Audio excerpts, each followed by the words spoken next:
Hi everyone. Welcome to lecture guide number 9 on early 20th century painting in the United States. So before we get to this lecture, I think one of the ways to make this a little bit more digestible to you is to know in advance that the United States was, well, to put it kindly, kind of a provincial cultural backwater at this time. They were not, let's say, at the forefront of abstraction as things were, happening in Europe at the same time. But one of the good parts about this lecture is that if you kind of search back in your memory and you think about the trajectory of modern art in Europe, particularly France, it went through these stages of realism and impressionism and forms of abstraction associated with expressionism. And we see some of the same things happening in the United States just a little bit later in time. So when I get to these moments and I'm talking about these stylistic movements, I will try to point out how these are, even though they come about a little bit later than those movements in Europe, the same types of movements that we've already covered in this class earlier on in the quarter. So let's start here. Around the turn of the century in the United States, there were a couple of big art schools that had developed. They're not as big as the French or British Royal Academies to the Arts, but there are big art schools, and one of them is the Pennsylvania Academy to the Fine Arts in Philadelphia, and the other is the New York Academy of Design in New York. And by the turn of the century, one of the forms of art that we've seen that didn't take hold early on in the 19th century, Classicism, starts to be embraced by a number of artists of these bigger schools. It's almost always the case, it seems to me, that when a school comes about or an institution comes about, they tend to focus on the tried and the true forms of art. And in the United States, this was certainly the case. They started to embrace classicism more and more at the end of the century, even while, of course, classicism is totally fading into oblivion over there in Europe. So you're looking at here on the screen one work by Kenyon Cox. This is actually a study that he did after Michelangelo's Night sculpture in the Medici tombs. We didn't see that in this class, but it's a famous sculptural monument to the very prominent Medici family. And this artist, as we saw with classical artists in Europe, is basically emulating the great masters of the past. A more kind of substantial painting by Kenyon Cox, who is a representative of this kind of classicism that is occurring in the New York Academy of Design in this case, is this work called An Eclogue by Cox. Again, I'm not going to spend a lot of time on this. I just want to set up this idea of classicism becoming fairly important in the United States at this time, only to be eclipsed very quickly by modern art forms. In an eclogue, what we see is, the female nude again, as was prominent in Europe during the middle of the 19th century, so 50 years before this. 3 semi-nude figures, one still clothed in what looks like an artist's smock, the kind of outfit that you might wear if you're a nude model going to sit for an artist. Situated in a landscape, so we have some of the common tropes of the way to represent women associated with nature, women associated with the body, women associated with beauty, and also women associated with the idea of the female nude. One of those figures, the fully frontal one in the red, is handing over an apple to another one of the nude forms, a fairly obvious reference to Aphrodite or Venus, who won that apple as an award for being the most beautiful of the female goddesses in Greek times. So pretty prominent. And then if you're wondering about the title, an eclogue is a type of poem that has a call and return phrase within it. So it's a reference again to classical poetry. Where I want to spend my time, though, today is looking at the rise of modern art in the United States, starting with a group of artists that later became known as the Ashcan School. Now, the Ashcan School, that wasn't a nice label. It's a pejorative label given to them by a critic who felt that their art, compared to classical arts, was like they were pulling their subjects, frankly, even their paints, from the ash can, from a trash bin, and painting lowbrow, not very important subjects according to classical principles. But of course, this is exactly the type of thing that would have been occurring in Europe during, the age of Courbet and the realist, who of course wanted to turn art back to subjects that were of their everyday world. This is one of those modernist movements, right? So modernism is the idea of, on the one hand, picking subjects that are everyday or part of the world in which you live, instead of picking subjects that come from some classical mythological past or religious scenes or things that come out of ancient history. And the artists are doing this. This is a work by Robert Henry called West 57th Street in New York. It is the world in which he lives. So he's painting what he sees around him all the time, trying to point out that the world in which we live is unlike any other world that has ever been before, that we should focus on subjects that are in our contemporary moment rather than scenes from some, bygone period. The other part of this, though, that makes it modern is, if you look at this closely, of course, it doesn't have that polished perfection that we expect from a classical painter.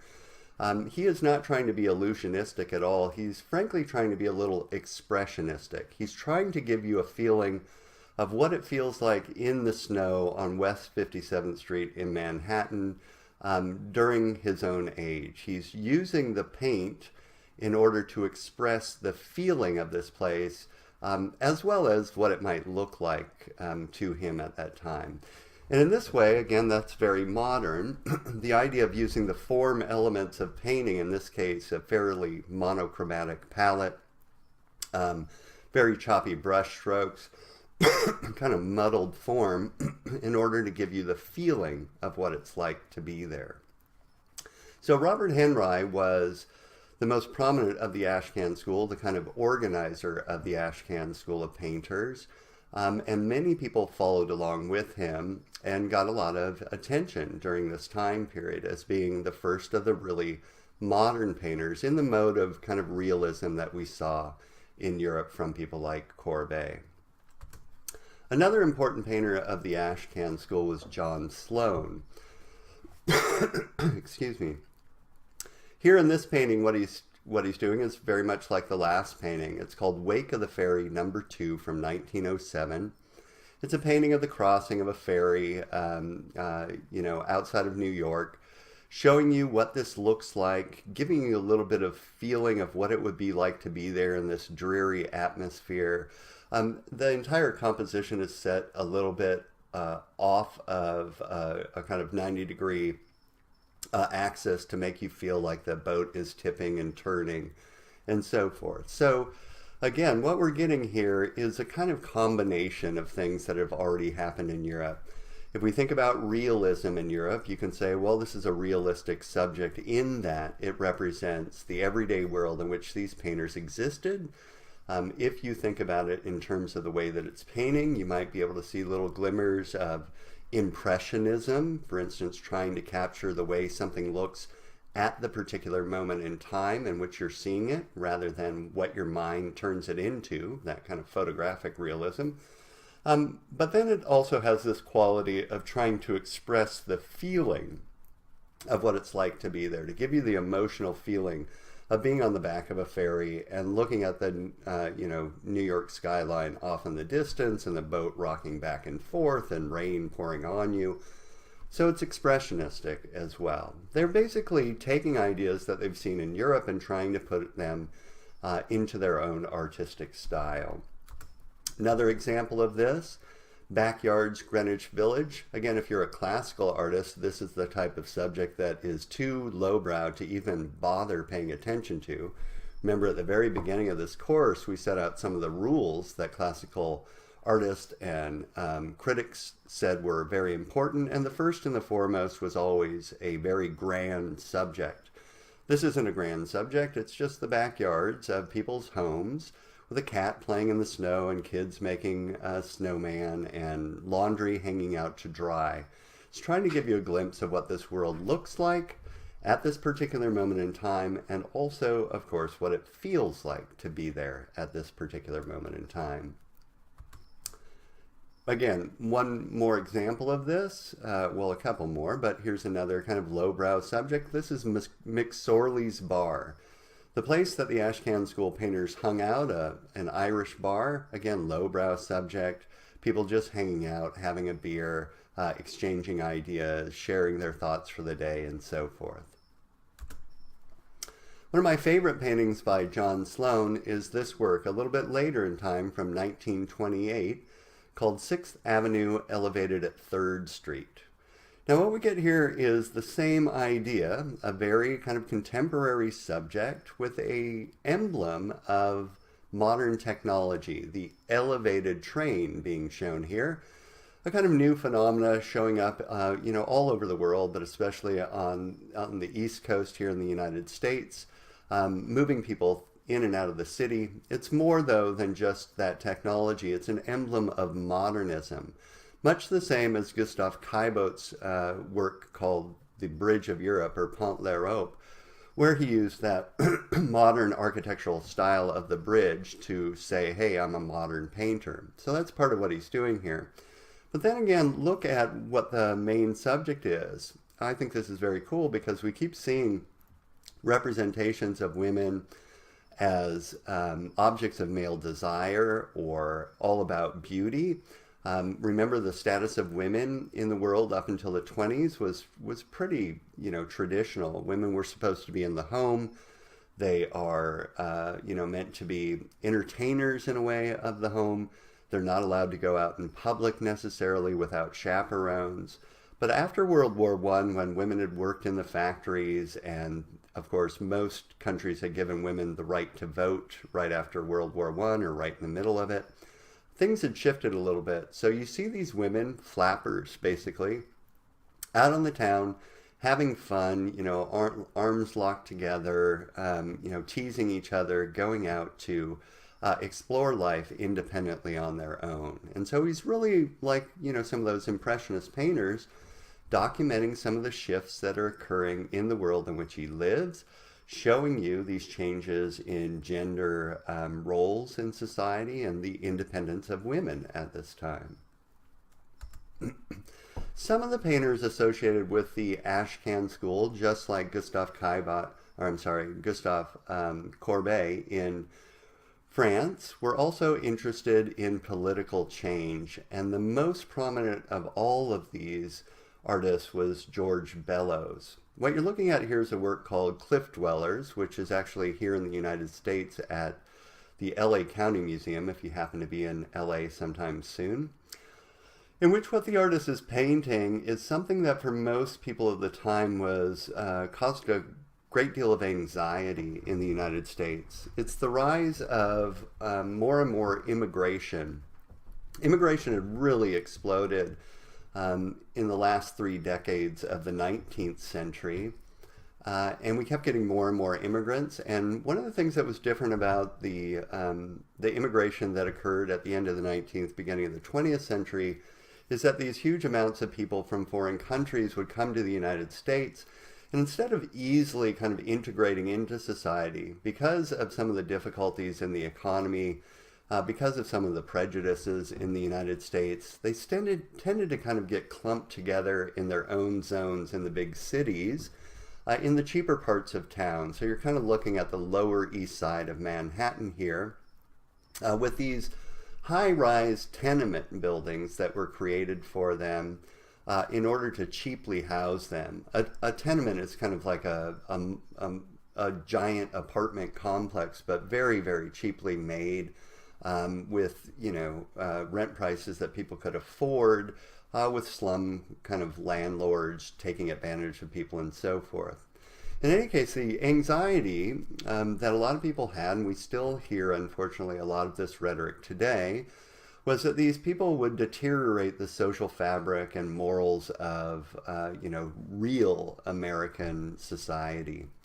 And what George Bellows is showing you here are a whole host of things that, frankly, most of, let's say, the traditionalists in the United States would find perplexing, if not downright, wrong. And what are those? Well, number one, it's the Lower East Side, we're in the middle of summer, so it's very hot.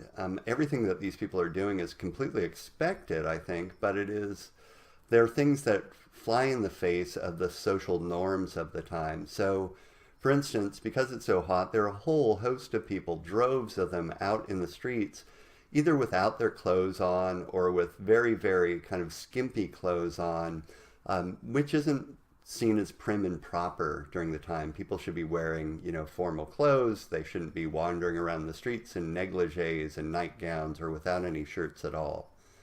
Number two, the hanging of laundry between the buildings, which occurred all the time behind buildings, but here is happening right in the middle of the street, was seen as, low class. And here we see that being done because, of course, these people need a place to hang their laundry and dry it, but you're supposed to do this in a different way.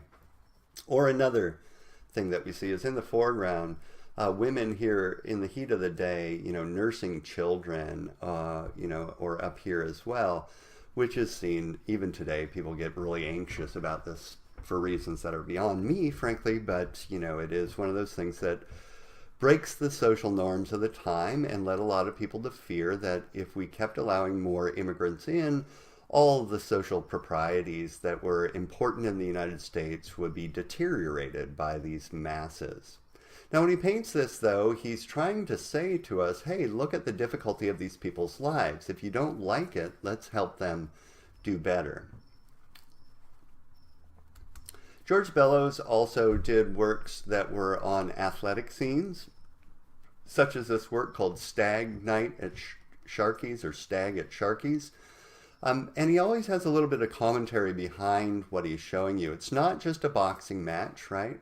We see these two boxers in the center of the ring going at it here, but notice how the artist has abstracted their form to create the energy that one might feel at a boxing match, right? So everything is on a much greater diagonal than you would otherwise have it. The skin has been kind of contorted and discolored into bright reds and yellows that are, of course, energizing colors so as to get at the energy of two people, fighting till one of them gets knocked out.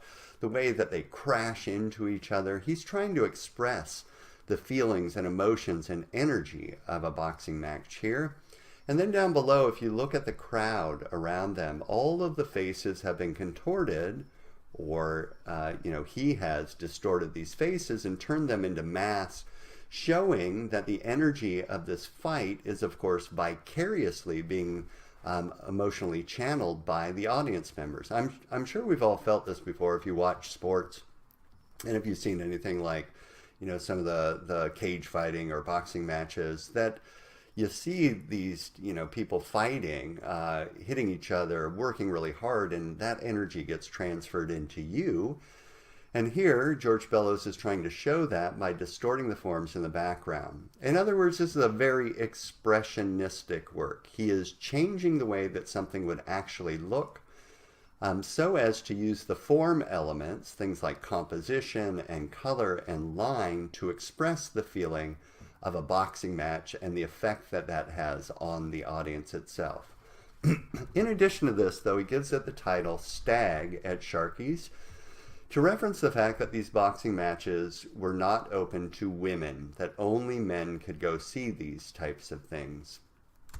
Further, every once in a while, he will title a work, again, to get to a social issue involved in the scene that he is showing you, such as this one, another boxing match, but this one is titled Both Members of This Club, from around 1909. Now again, all the same things hold true. He's trying to express the energy of a boxing match, in this case between a white fighter and an African-American fighter. And you see that transfer of energy to the crowd if you look at those abstracted faces showing the kind of expression or feeling that is being vicariously lived through by the audience. But the title is key here. You see, at this time period, all of these types of boxing matches were held at private clubs, And as I just said, women weren't allowed in, but neither were people of color. Blacks or African Americans weren't allowed into these until around the turn of the century, when it became kind of vogue to pit a white boxer against an African American boxer, often with kind of racial overtones in this, like the great white, hope against the black fighter. However, blacks not being able to be members of this club in order to fight would be made honorary members just for one night to allow them into the fight, and then of course that membership was revoked. So he's getting at the hypocrisy in the United States, the racism that's around in the United States at this time, pitting white fighters against black fighters as if it's some big racial struggle in the ring. And then of course all the audience are all whites because blacks aren't allowed in, and only a black fighter is made a member for that one day. I'm going to pause here for a minute to clear my throat. I'll be right back.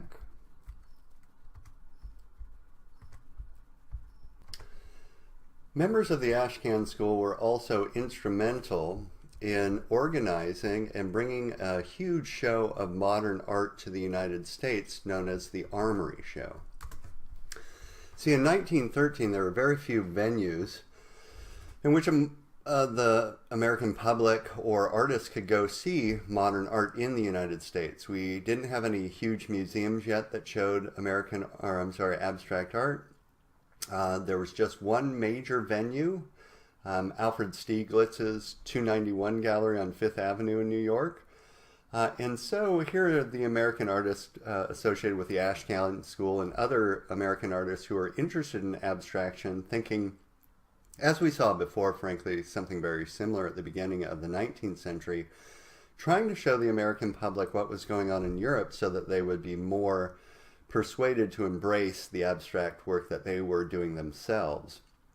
So they organized this huge exhibition that was put on in the 69th Regimental Armory in New York to show people for the first time some of the greatest things coming out of Europe at the time. And I just show you one kind of scene of the Armory Show here, with sculptures in the foreground by Constantine Brancusi, a famous modern sculptor, and other sculptures by frankly, German expressionist sculptors, and then on the wall, various paintings. Now, this show wasn't universally embraced. A lot of the artists interested in abstraction certainly loved it, but the American public, by and large, saw abstraction as something that was really European, that wasn't really part of the American spirit. And even more so, one of the arguments that came from a lot of critics of modern art in the United States was that abstract works of art, such as things by Van Gogh would be a good example, were the products of people who were a little bit off kilter, were a little bit odd, and frankly only spoke, this art did, to other people who were a little bit odd, and was primarily, and this is key, the product of an individual psyche or individual artist, and only kind of understandable by those individual artists. And as such, unlike Classicism, which was supposed to speak to universal values that we all shared, couldn't be understood and could even deteriorate culture by kind of pushing us apart, all of us being wrapped up in our own thoughts and our own thinking and our own feeling. And so, this is a big affair, very well advertised. This is the kind of end dinner for the Armory Show, where if you knew a lot of artists' names, you would see that they're all signing the page of this. But the public at large hated it, such that you saw these types of cartoons in the newspapers at the time. And just take a moment to kind of look through this and see what they're saying about abstraction when they saw this show. So off to the upper left-hand corner, you see a father and his son looking at a painting, but the son mistakes it as a puzzle rather than as art. Or another guy who's standing on his head to try to make sense of this abstract form of art, and so on and so forth. Or another scene here from the Armory Show, in which you see people being perplexed by the modern art that they're looking at. And at the bottom, perhaps the most important and biting criticism is that if you looked at this modern art for long enough, it could deteriorate your mental state, and you could even be sent to the crazy bin at Bellevue Mental Hospital down below. This type of attitude, believe it or not, later in the century was, and not too much later, in the late 20s, was even supported to some extent by the first director of the Museum of Modern Art, which opened in 1929 in the United States. This is Alfred Barr, who was, the Museum of Modern Art in New York is, of course, one of the great repositories of early modern art. But this guy felt that the Europeans were really inclined to modernism, and he collected their work, but he felt like Americans, for the most part, were on a totally different path and shouldn't embrace modern art. So he didn't give American artists as many shows, and he didn't collect as much of their art as he did the Europeans. The reason I bring this up is to say that, of course, for art to flourish, it needs the kind of infrastructure that will support it, and the major venue in New York later on would not support it. This didn't mean, however, that modern artists didn't continue to do their work. One of the most kind of abstract of the modern artists in the United States, practicing starting in the teens and working all the way through the 40s, was a man by the name of Stuart Davis. This is his work called Swing Landscape from 1938, a little bit later work. And I've given you a reading by Stuart Davis to get to some of the things that modern artists were interested in at the time. In that reading, Stuart Davis points out that art was never a mere reflection of nature, and that trying to copy the way that the world looks is foredoomed to failure for one big reason, he points out, and that's that a painting is two-dimensional and has its own logic. So there's no reason to try to copy nature. What you should be trying to do, Stuart Davis points out, is to give someone a feeling of nature, or give someone an idea of what you're thinking about nature, or whatever your subject is, by using the form elements of painting to express those feelings. Right? This is very modern.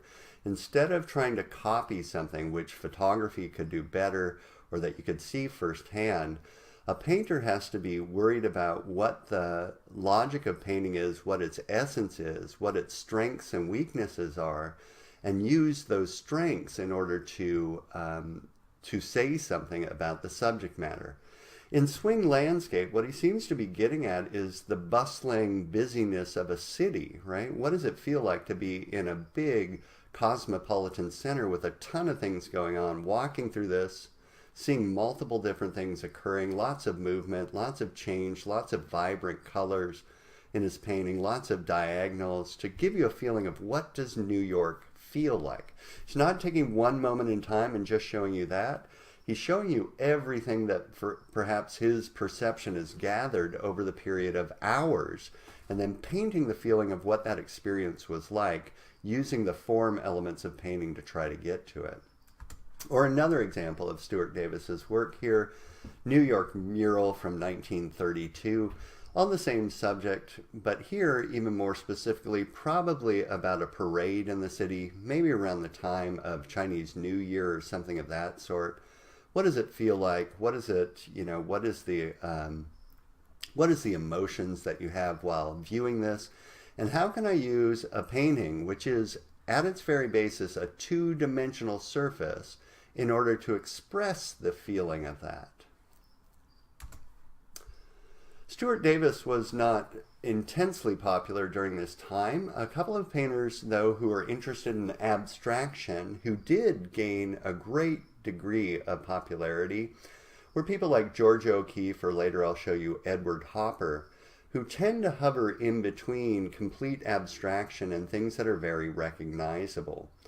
George O'Keeffe started off her career really thinking that she was going to, at best, be a teacher of arts and never be an artist in her own right. Primarily, I think, because she was a woman. But then she got a big break. She came to the attention of Alfred Stieglitz, a very prominent photographer of the time and a great champion of modern art, who showed her work in his 291 gallery.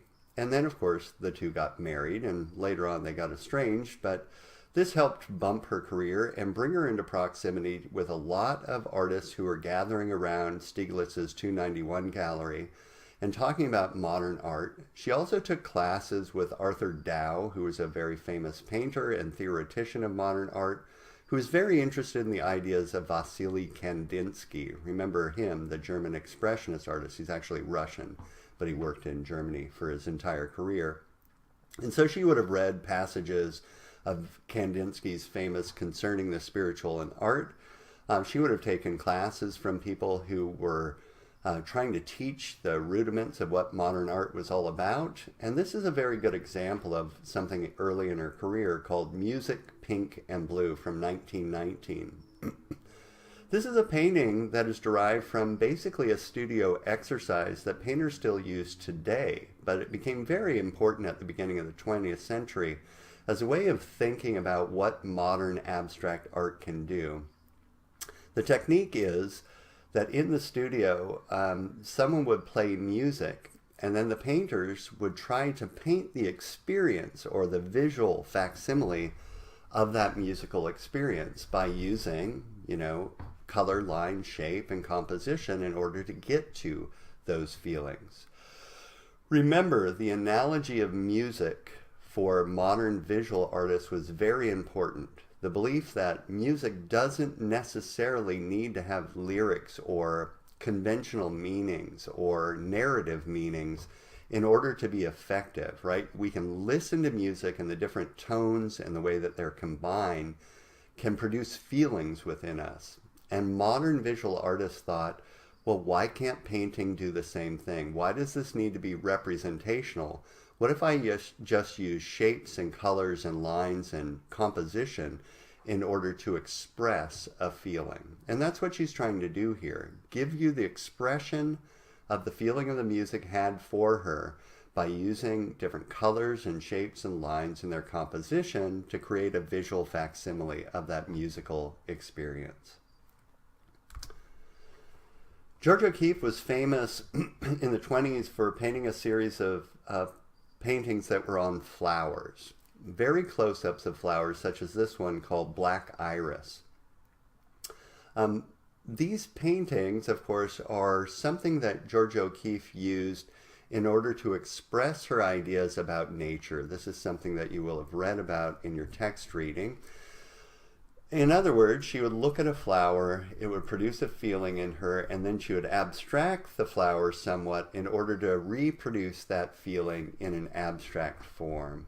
So a key thematic in a lot of Georgia O'Keeffe's work is pantheism, that term that we've covered before, which says that there's some divinity or divine power or even directly God who is part and parcel of nature, a kind of generative force in nature that these artists are trying to tease out in their paintings. When we saw pantheism before, it was back with people like Thomas Cole or Caspar David Friedrich, who are a little bit more, frankly, representational in their style. So this is the same idea, but trying to push it a little bit further through abstraction. What that then produced in a lot of the flower paintings is imagery that even the public of the time took to be kind of sexual imagery, specifically female genitalia allusions, right? That this looks like a vulva or something like that. Now, Georgia O'Keeffe dismissed those readings. She called them psychological or Freudian readings of her work, and that these weren't, of course, about female genitalia. However, at other times she did point out that when you look at flowers up close, of course they have both sexual organs, a stamen and their leaves or their petals, and that when you look at nature closely in all realms, there is this kind of sexual reproductive set of associations that you might find in nature because, as she would point out, one of the generative principles of nature is reproduction. Now, the other thing to say about these is that they were accepted by a female artist when they probably would have been really inflammatory had a male artist painted them. The rationale was that the soft forms and the subject matter of a flower were innately feminine, and thus a woman could paint these, and it was perfectly in line with her feminine sensibilities, that women were inclined to nature, that women were more interested in soft forms rather than hard edge forms. And so she began to be thought of as a woman artist who was painting subjects that were women subjects in a manner that was very feminine, meaning soft and, pastel colors and so forth, which she kind of hated. She didn't want to be thought of as a woman artist. She realized that that would marginalize her. Being called a woman artist, after all, is to be said to be not really an artist, but maybe the best of the secondary artists, those who were women. So she railed against that, wanting to be thought of as a great artist, not a woman artist, just a great artist. Here are a few works that are directly pantheistic, just to kind of flesh out this theme in her work. This is a work that's called Black Cross with Red Sky. Up in the foreground, right against the picture plane, you have this black cross, an emblem of Christianity and religion. In the background, you have a black hill, which of course, or a mountain, something that is part of Mother Nature, against this incredibly saturated, intense red, which is a very passionate color, meaning a color that's supposed to inspire devotion. Changing the way that something looks, abstracting or simplifying it into these bold patterns and colors, was her way of getting at the idea of there being this kind of divinity in nature all around us, represented most dominantly here by that intense saturated red sky. Or another work on the same theme, Stump in Red Hills.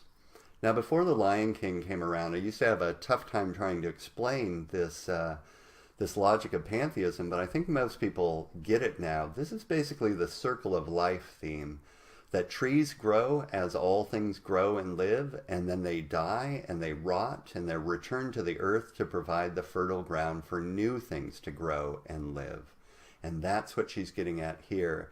The dynamic form of the stump in the foreground that was once alive still has some of that energy of something being alive, but is clearly kind of passing into non-existence or returning to dirt to create the hills that are in the background, which, by the way, are all made out of these warm, vibrant colors of lots of swirling motions, to talk about the idea of nothing ever really dying, everything just changing its material form to become part of another life force.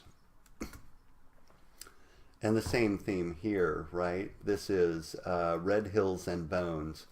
Things live, they die, they return to the earth to generate flowers and hills and more life. Or perhaps my favorite painting by Georgia O'Keeffe, this work called The Lorenz Tree, which is, like all of her works, based upon her own personal experience. One of her neighbors, about the late 20s and all the way through the 30s into the 40s, Georgia O'Keeffe kept making trips and then eventually lived in the Southwest, around the area of New Mexico, various areas in New Mexico, I should say. And one of her neighbors had this glorious tree that they would sit under and talk about art and talk about the world. And she painted this scene in a very interesting way, in a way that I think reminds us of experiences we've all had in our own lives, of lying on our backs, looking up into the sky, perhaps through a tree, and just thinking about our place in the world. In the Lorenz Tree, what I find so interesting about it is it's a little bit like that Van Gogh Starry Night scene. We've got a starry night up above, and remember Van Gogh's Starry Night had the cypress tree off to the left of the foreground. Here what Georgia O'Keeffe has done is set us on our back as if we're looking up at the tree to the sky, and it fuses together those two elements that Van Gogh also tried to fuse together, the sky and the earth. Or remember, these were dualities going back to ancient times and are part of a lot of different spiritual traditions in which the sky is associated with transcendence and masculinity and thinking, and the earth is associated with materiality, the feminine, and the body. Now here, It's almost as if the tree is sprouting from us and going up into the sky, and you can see these branches branch out as if, in a way, it's like a giant vein or an umbilical cord, and everything else is connecting everything to everything else. That is straightforward pantheism. Another thing that Georgia O'Keeffe began to explore, and she did it early in her career, but she kept getting better and better at it, in my opinion. And partially, I think this comes from photography. After all, she was married to a photographer and probably looked at a ton of photography through her entire career. And what I'm talking about here in this work, by the way, is called Pelvis with Shadows and Moon, is the way that Georgia O'Keeffe changes our viewpoint onto a subject so as to create greater degrees of abstraction. Here we're at night in the desert looking up at the full moon as if our head is like on the ground looking at this this pelvis bone, which is distorted into these weird shadows, which she then abstracts into these beautiful shapes and forms. In other words, what I'm saying is that photography allowed artists to think about looking at subjects from different points of view. Degas had done this before, one of George O'Keeffe's favorite painters. Remember in all those ballet scenes? And she's doing it as well, cropping off images the way that a photograph can crop off images, setting our viewpoint, in this case, way down on the ground, which photographers did a lot of, changing that orientation of the viewer towards the subject so as to get to these beautiful abstracted shapes. Now in this case, again, the pantheistic theme is there with the skeletal bones being, the leftover vestiges of a life. The moon, of course, is symbolic of the cyclicity of the earth. Our earliest calendars were based upon the lunar rather than the solar cycle. And of course, women's menses follow the lunar cycle as well, which is a symbol of life and generative rebirth and so forth. But beyond all of that, of course, it's just beautiful. Even people like Clive Bell would say, you don't have to get to the meaning of this work to appreciate its visual form, to have an aesthetic emotion in front of this because of the combination of line and shape and color in such a way that we, respond to it directly. And Georgia O'Keeffe was very successful in this in her career. Another artist who hovered partially in between abstraction and figuration, or I should say, took figurative form but then abstracted it so as to express ideas or express a mood, was Edward Hopper. You're looking at a work that's called 11 a.m. from 1926 by Edward Hopper, in which his kind of key thematic in his work, voyeurism, shows up. Over and over again, Edward Hopper would show scenes of solitary women in an interior, kind of looking out into space in such a way that we get to look at them without them looking at us in return. And what he seems to be getting at is the same things that Degas was getting at, the great kind of pleasure that comes from this position of being the voyeur, also a little bit of sexual titillation. Most of the women in these scenes don't have any clothes on. And then also he seems to be getting at this very modern trope, which is alienation. People not feeling a part of the world in which they live. Women not looking back at us, looking a little forlorn in this fairly deserted interior. Let's spend some more time on this one, though. One of his most famous works is called The Automat from 1927. It's a pretty complex work, but all of the thematics that are in this work we've seen before. First of all, what is an automat? Well, an automat was a new form of eating experience, if you can call it that. A cafeteria in which you would go and you didn't even have to interact with waiters. You could buy all of your food basically through vending machines. So it was new technology giving form to new ways of, getting nourishment or getting food.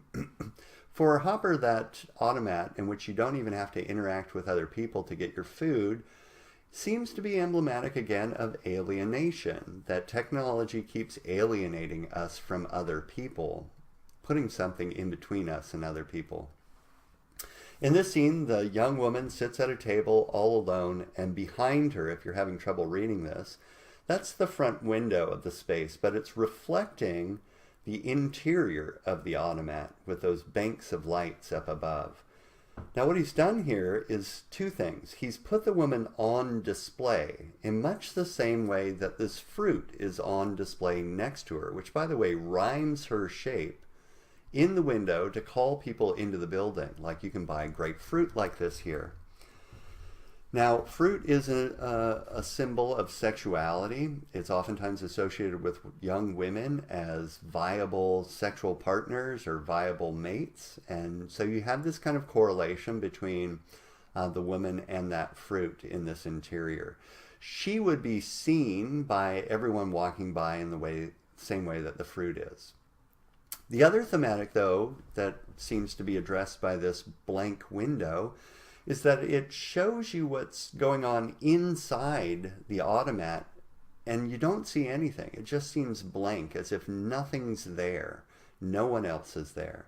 Now, there very well may be other people in there, but the window doesn't show it, and so it makes her feel even more alone.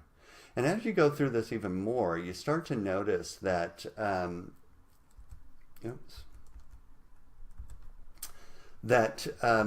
there's nothing about her demeanor that seems inviting, that makes us want to sit down and talk to her. She hasn't given us an invitation. After all, she's still fully dressed with one of her gloves on. She is not looking out at us. The chair that is on the other side of the table is completely shut down, right? It's right in next to the table rather than being open for us to come sit at it. While at the same time, she's been fetishized. She's, she's like the fruit. She's something that can give us pleasure. In the same way that in Manet's bar at the Folies Bergère, the barmaid was rhymed with the things on the bar that would give us pleasure. Her legs have been cropped off, showing us a little bit of leg here, which at the time was pretty sexual. And of course, this is a fetish, meaning that it's cropped off so as to make it easier for us to take pleasure in it. So the whole theme here has to do with alienation and maybe social interactions where people are more on display in the world, right? They're being looked at more and more, but they're not open to the type of intimate encounters or even conversations that maybe earlier times had allowed.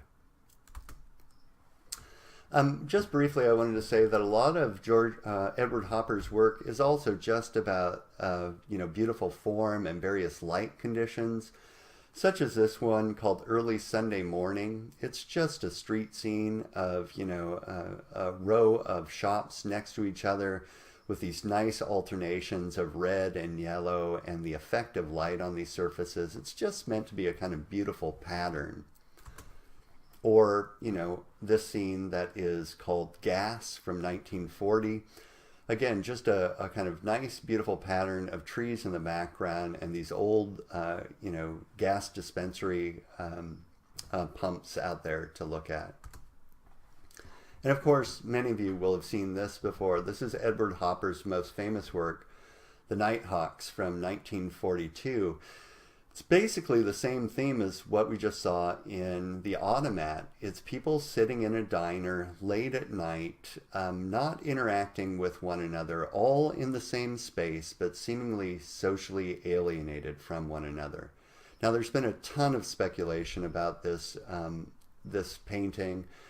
All of it kind of mythological, all kind of made up about, people sitting in a diner planning a murder, or it's almost endless. But for Hopper, it's just the idea, again, of our modern world where you see this big open window. Everyone can see them. We're set up as voyeurs here, and everyone is on display and perhaps knows that they're on display and so acts in the world with that in mind. While at the same time, no one is having any really direct, intimate, emotional encounters with anyone else. Right? They're in the same space, they're next to each other, but there's no warmth between any of them. I'm going to pause here for a second. I'll be right back.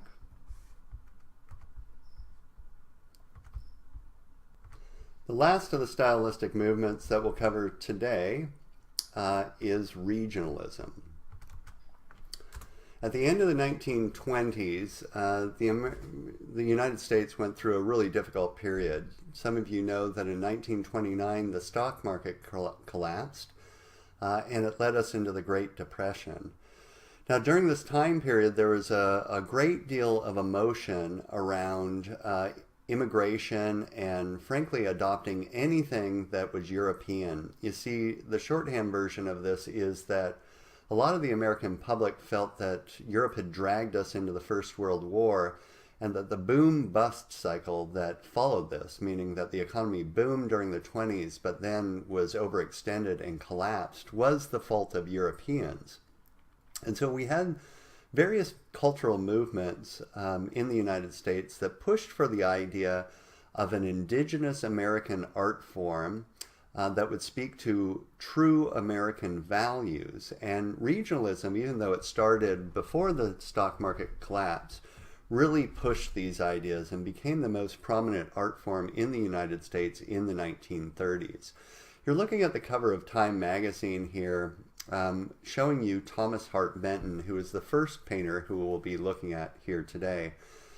Regionalism then had a couple of main kind of aesthetic criteria behind it. It's totally not modern at all. As a matter of fact, Thomas Hart Benton called himself an enemy of modernism. You see, they pushed the idea first that all subject matter had to come from indigenous, important American values. Right? So nothing esoteric, nothing individual, something that was communal and was, going to not only push, but make us all embrace true heartland American values.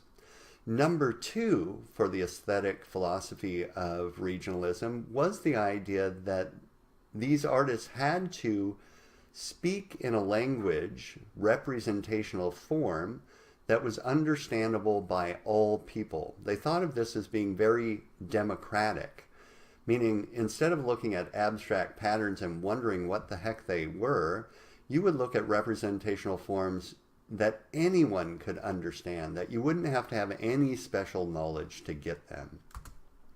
So we start here with a work by Thomas Hart Benton called Boomtown from 1928, right on the verge of the stock market collapse.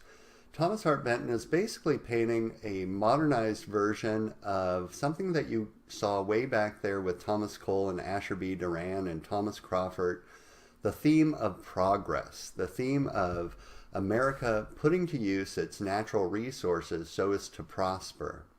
Here we have a small town that is slowly becoming a bigger town. And in the background, we see the reason that we're becoming a bigger town here. You've got oil towers, so we're pumping oil. I think that plume of smoke is probably oil, but it could be coal, so another natural resource. You see telegraph poles around, allowing different towns to connect to bigger city centers to allow that kind of prospering to continue. In the town itself, you see what was once a kind of small town with little outbuildings around here growing into a bigger town in which now we have a theater and a hotel and lots of automobiles. The basic idea is the same idea we saw back there, let's say, with Asher B. Duran's work called Progress, right? That we will get better and bigger and grow and prosper by putting to use the God-given natural resources that this continent has provided us. Now, when it comes to the form, unlike abstractions such as George O'Keeffe or, let's say, any of the European modernists, everyone should be able to read this. Everyone should be able to understand that's a building, that's a telegraph pole, these are people interacting, and so forth. You don't need any special knowledge about warm colors advancing, cool colors receding, or any special knowledge that would come with classical aesthetics, such as being able to understand what the subject matter is, or that ideals represent God's perfection in the world around us. This is, for the artist anyway, a very democratic art form. Another great example of this is this painting, which is actually a mural, meaning a painting on a wall, called The Arts of the West. Now, this is one of 4 paintings on the arts of the West, the East, the South, and the North, but I'm just going to focus on the West because it's the best example of regionalism. One of the other things that supported the rise of realism in the United States at this time was a governmental program. When, some of you know this, when FDR was trying to get the economy going again in the United States during the 1930s, he instantiated a series of public programs to put people back to work called the Works Progress Administration, the WPA. And under the Works Progress Administration, the particular governmental program that was devoted to the arts was called the Federal Arts Project. And one of the big components of the Federal Arts Project is that it hired artists to create works of art for public spaces, more often than not governmental buildings, that would pay them for their paintings. And you have to stop and think about this. When someone is painting in a public space, particularly a governmental building, you have to keep in mind your audience. It could be anyone coming to see this, so your art form tends to have to be understandable by a large number of people, thus aligning it very nicely with the aesthetic philosophy of regionalism. Also, being a part of governmental buildings in the public space, oftentimes we want subjects that speak to, our own indigenous American values, or in this case, our indigenous American art forms of the South. And so the infrastructure of the FAP project, the Federal Arts Project, really dovetailed nicely with the aesthetic concerns of regionalism and allowed a lot of artists to produce works of art well beyond the artists we're seeing in this class, in the same manner as the regionalist painters. So then back to this painting here. I oftentimes like to poke fun at this work because it's so over the top when it says these are the indigenous art forms of the South. But I did live in the South for a while, and I know that people take these activities very seriously and try to perfect them in the same way that artists try to perfect their own, high art forms. And so, he's not completely wrong here. It's just a little bit hokey, I suppose, in my mind. The way I like to get students to think about this is to imagine what the art form in Paris would be, as, in contradistinction to what you're seeing here. So, for instance, if we look at what are proffered to us as the indigenous American art forms of the South, you see in the foreground people playing cards. Now, what kind of cards are they playing? Well, probably poker, right? Some kind of very indigenously American card game. Whereas if you were in Europe, maybe you're seeing them play bridge or something of that sort, or frankly, chess. Over to the right-hand side, you see, wranglers trying to train horses. Now, I have been to my fair share of rodeo types of activities, and I know how expert these people are at what they're doing. It's quite astonishing. But, if you think about what would the art form be in Europe, well, it'd be like dancing horses or, those Lipizzaner stallions and so forth.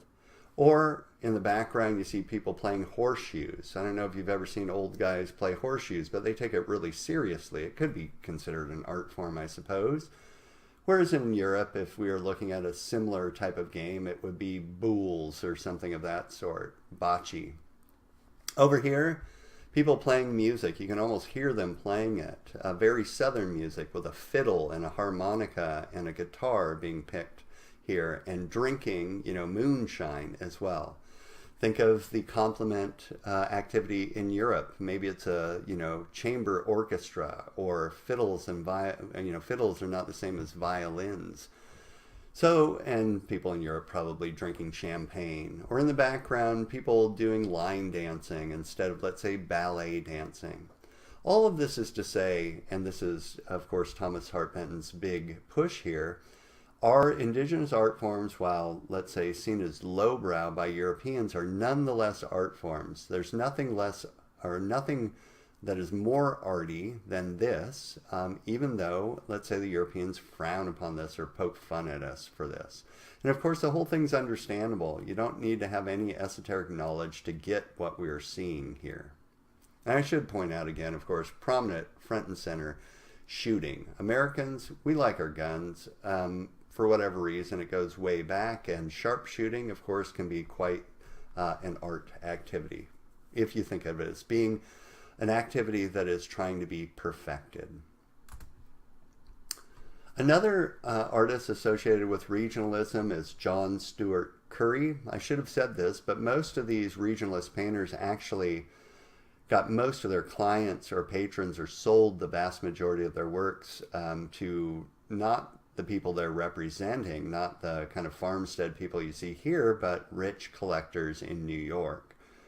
In Jon Stewart Curry's work here, called Tornado Over Kansas, we see a very typical regionalist scene: an indigenous American subject, in this case the American hero saving his family from the incoming tornado.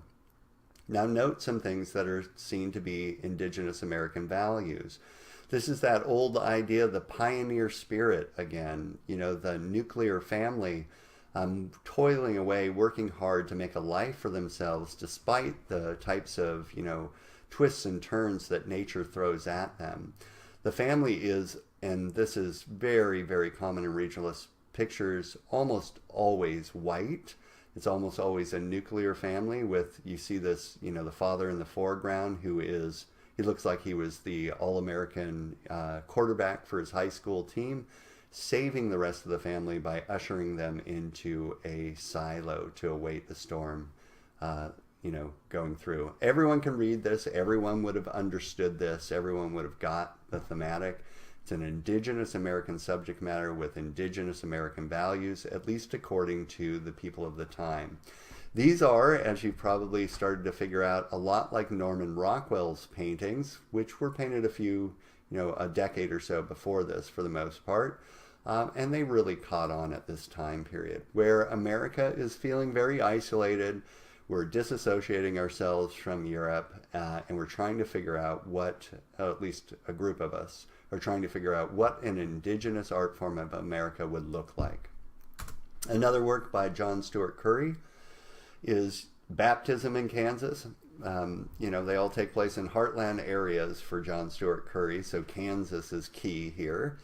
And here we see the idea of community and community values associated with Christianity. The compositional device that is used to promote the idea of community is the round form of the watering trough in the middle of the town, which is now being used as a site for the baptism of people in this famous Christian ceremony. The circle draws together a community. They all, circle around this, and then up above we see a weather vane with a circle right next to these two birds up above, and the clouds with light shining out of it, which is symbolic of God. Now, the other thing, though, that is being said here is, just like The Arts of the West by Thomas Hart Benton, this is the way that Americans do things, right? We don't have any time, or we don't have the inclination for big ceremonies and big institutions like a big Catholic church. Instead, we're just pragmatic, very spiritual people who will use the watering trough in the middle of town just as easily as we would use anything else to baptize people. And that all Americans, of course, are somehow aligned behind Christian values. Finally, for today, the iconic picture of the regionalist moment. I'm sure everyone's seen this before. This is Grant Wood's American Gothic, right? Typical regionalist work, hard-working in this case, father and daughter. That's actually his daughter there. Part of, a homestead or traditional values, which are symbolized in the back by the American Gothic craftsman style architecture that gives the title to this work. It's an indigenous American architectural style, but the pointed arch that you see there, the Gothic arch, is always symbolic of religious values. So what we have set up here pretty straightforwardly is an everyday father and his daughter, and you as the viewer are the suitor for the daughter. You're coming to ask her out on a date, or ask the father for permission to court the daughter, and he has shown up with his pitchfork in hand, making you aware that, you know, he's not going to suffer any fools, and you're not going to seduce his daughter away unless you're a serious suitor for her, while she demurely looks off to the side. These are all seen as typical American values, right? Father looking out for his daughter, daughter demurely deferring to the father's judgment, the American Gothic style in the background being symbolic of Christian values about social interactions. Well, I hope you've enjoyed this week in a fairly short lecture, and we'll return next week to look at the rise of abstraction during the mid-century by looking at primarily the abstract expressionist artists.